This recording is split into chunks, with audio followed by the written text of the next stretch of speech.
प्रवीण और दीपिका पति पत्नी थे। दीपिका की सास हमेशा ही दीपिका को किसी न किसी बात पर नीचा दिखाती रहती थी, जिसकी वजह से दीपिका बहुत ज्यादा परेशान होने लगी थी। पर वह अपनी सास से बहुत ज्यादा प्यार करती थी और उनकी इज्जत भी करती थी। इस वजह से वह कभी उन्हें वापस जवाब नहीं देती थी और चुपचाप सब कुछ सुनकर रह जाती थी। लेकिन वह उम्मीद करती थी कि प्रवीण उसके लिए कभी कुछ बोले, लेकिन प्रवीण अपने घर वालों के सामने अपनी पत्नी का कभी पक्ष नहीं लेता था।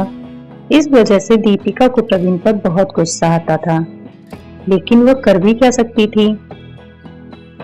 एक बार दीपिका ने अपने पति प्रवीण के लिए नाश्ते में गुलाब जामुन बनाए, क्योंकि प्रवीण को गुलाब जामुन बहुत पसंद थे। पर जब दीपिका ने गुलाब जामुन नाश्ते में सभी के लिए परोस दिए तो उसकी सास को बहुत गुस्सा आया। दीपिका की सास ने दीपिका को डांटते हुए कहा, क्यों बहू, जो खोया और चीनी क्या तेरे मायके से आए हैं जो तूने ये बनाए हैं? नहीं मम्मी जी, इन्हें गुलाब जामुन पसंद हैं, इसलिए थोड़े से बनाए हैं। और प्रवीण की तरफ देखने लगी कि शायद प्रवीण कुछ बोले, पर प्रवीण ने कुछ नहीं बोला। तभी दीपिका की सास ने फिर से कहा, मेरे बेटे का बहाना करके खुद खाने का मन होगा, इसीलिए बनाए हैं तूने ये गुलाब जामुन। प्रवीण चुपचाप नाश्ता करता रहा।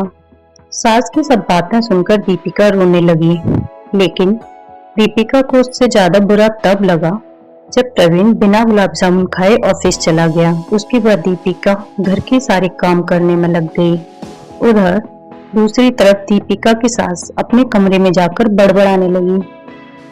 सारा काम करने के बाद दीपिका अपने कमरे में जाकर रोने लगी और अपने मायके की बातों को याद करने लगी कि जब वो छोटी थी तो उसे गुलाब जामुन खाने का मन हुआ तो उसके पापा जल्दी से बाजार जाकर उसके लिए बहुत सारा खोया और चीनी लेकर आए और लाकर सामान उसकी मम्मी को दे दिया। बोले, इससे मेरी बेटी के लिए गुलाब जामुन बनाने हैं। और आज उसे गुलाब जामुन के लिए इतनी सारी बातें सुनाई गई। उसे गुस्सा सास ससुर पर नहीं था, प्रवीण पर था, जो कि कुछ बोल नहीं पाए। और जब प्रवीण से शाम को शिकायत की तो प्रवीण ने बोला, यहाँ माँ की पसंद का खाना बनता है, आगे से मेरी पसंद का कुछ मत बनाना। दीपिका ने प्रवीण से बात करना बंद कर दिया। आखिर क्या कसूर था दीपिका का? यही कि वह प्रवीण से प्यार करती है। इसी तरह कुछ दिन बीत गए। एक दिन दीपिका ने अपनी सास से कहा, माँ जी, मैं कुछ दिनों के लिए अपने मायके जाना चाहती हूँ, अगर आप कहें तो मैं आज ही चली जाऊँ। कुछ दिनों पहले मेरी माँ का फोन आया था, कह रही थी कि पापा की तबीयत ठीक नहीं है। वहाँ जब भी जाती है 1 सप्ताह से पहले वापस नहीं आती है। तू चली जाएगी तो यहाँ काम कौन करेगा? शाम को जब तेरे ससुर और मेरा बेटा हारे थके घर वापस आएंगे तो यहाँ उनको खाना भी नसीब नहीं होगा। मुझे तो चक्कर आ रहे हैं, मैं खाना नहीं बना सकती। जाना है तो 1 दिन के लिए चली जा। दीपिका मन मारकर 1 दिन के लिए अपने घर चली जाती है। वहां पहुंचकर उसे अपने मम्मी पापा नहीं मिलते। दीपिका ने घबराते हुए अपनी भाभी से पूछा कि मम्मी पापा कहाँ हैं? दीदी, वो दोनों तीर्थ यात्रा पर गए हैं, पता नहीं कब तक आएंगे। वैसे तुम कितने दिनों के लिए यहाँ आई हो? क्योंकि मुझे भी अपने मायके जाना है, इसलिए पूछ रही हूँ। अपनी भाभी का ऐसा व्यवहार देखकर चौंक जाती है। सोफे पर बैठकर ये सब सोच रही थी कि क्या सच में वही भाभी हैं जो मुझे इतना प्यार दिखाती थी। अच्छा, इसका मतलब भैया ने मुझसे जो पेपर साइन करवाए थे घर अपने नाम करवाने के लिए, जब तक घर में मेरा भी हिस्सा था तब तक मुझे प्यार जताया जा रहा था। घर मैंने इनको दे दिया और अपना हिस्सा छोड़ दिया, इसलिए इनका प्यार खत्म हो गया। दीपिका ने अपनी भाभी से कहा, भाभी मुझे कुछ काम याद आ गया है, मैं फिर कभी आऊंगी, चलती हूँ अभी तो। दीपिका चलते चलते एक मंदिर में पहुंच गई, क्योंकि शाम से पहले अगर दीपिका अपने ससुराल जाती तो उसकी सास उससे बहुत सारे सवाल करती, जिनका जवाब शायद दीपिका के पास नहीं भी होता। मंदिर जाकर दीपिका ने भगवान के दर्शन किए। दीपिका दर्शन करने के बाद मंदिर से बाहर आकर बैठ गई।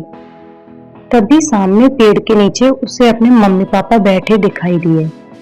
दीपिका भागकर उनके पास पहुंची। दीपिका को देखकर उसकी माँ रोने लगी और पूछा, बेटा तू यहाँ कैसे? दीपिका ने बोला, वह सब छोड़िए, आप लोग तो तीर्थ यात्रा पर गए हुए थे, फिर आप लोग यहाँ कैसे?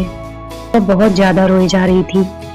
दीपिका की माँ ने बोला, बेटा तेरी भाभी ने तुझसे झूठ बोला है। बिजनेस में पैसा लगाने के लिए तेरे भैया ने मकान अपने नाम करवा लिया और मकान गिरवी रखकर साहूकार से कर्ज ले लिया है। बाद हम लोग उस पर बोझ बनने लगे तो उसने हमें घर से बाहर निकाल दिया। पिता ने रोते हुए पूछा, पापा अब क्या होगा? पापा ने कहा, बेटा तू चिंता मत कर, हम किसी वृद्ध आश्रम चले जाएंगे। तू अपनी ससुराल जा, वहाँ किसी को यह सब मत बताना। दीपिका अपने माँ बाप को इस हाल में देखकर उन्हें अपने साथ ले जाना चाहती थी, लेकिन जहाँ उसकी ही कद्र नहीं, वहाँ उसके माँ बाप की क्या इज्जत होती। यह सब बोझ मन में लेकर दीपिका अपने ससुराल की ओर चल दी। आज उसे खुद लड़की होने पर अफसोस हो रहा था और सोचने लगी, काश मैं अपने मम्मी पापा के लिए कुछ कर पाती। घर पहुंचकर उसने बड़ी मुश्किल से रोते हुए अपने घर का सारा काम खत्म किया और कमरे में जाकर गुमसुम होकर बैठ गई। उसकी आंखों से आंसू बह रहे थे। प्रवीण अपने ऑफिस के काम में बहुत व्यस्त थे। जब वह अपना काम खत्म करके सोने के लिए पहुंचे तो उन्होंने दीपिका को रोते हुए देखा। दीपिका, आज माँ ने फिर तुमसे कुछ कह दिया क्या? माँ की कौन सी बात का बुरा मान लिया तुमने जो इतना रो रही हो? बताओ मुझे।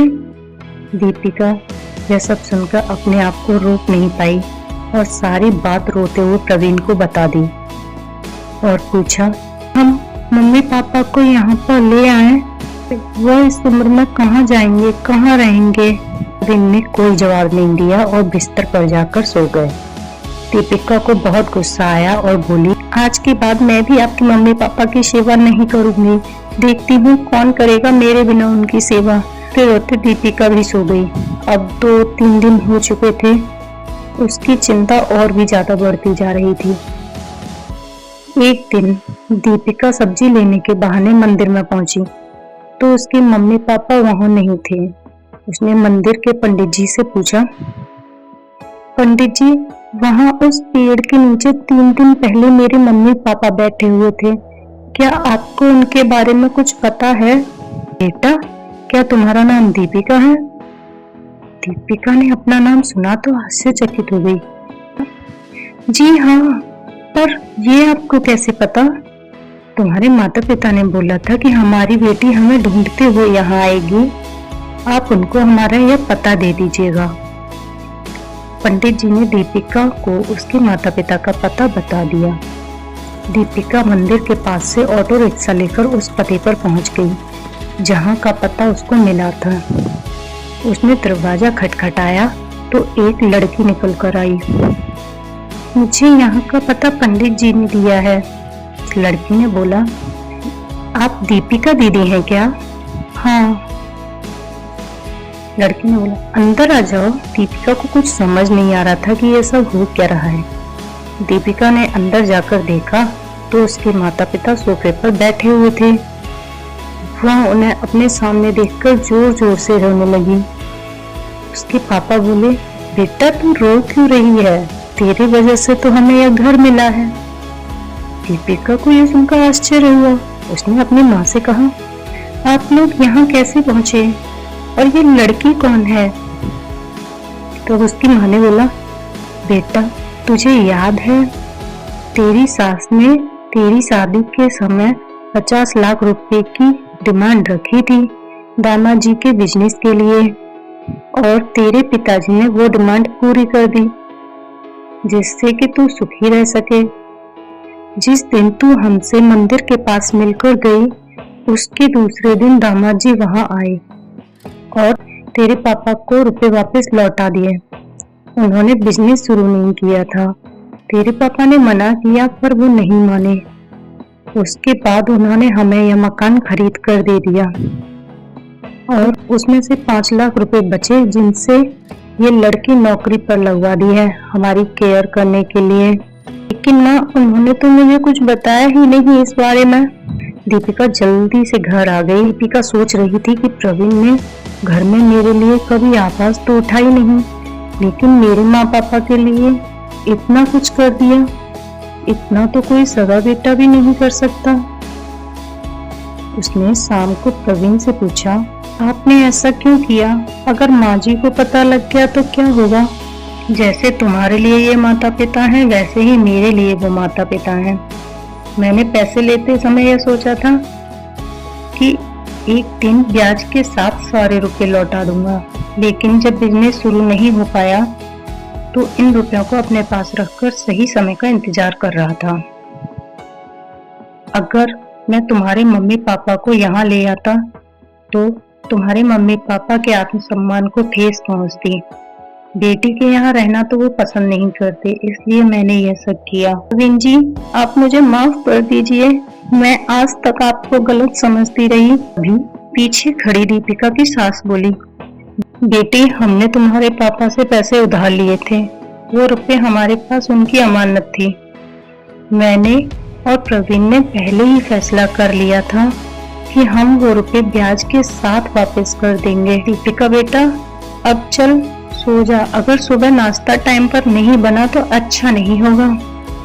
इसके बाद दीपिका ने भी अपनी सास से माफी मांगी और घर में सब खुशी से रहने लगे। Thanks for watching the videos. ऐसी और इंटरेस्टिंग वीडियो देखने के लिए हमारे चैनल को like, share, subscribe and bell icon को प्रेस कीजिए।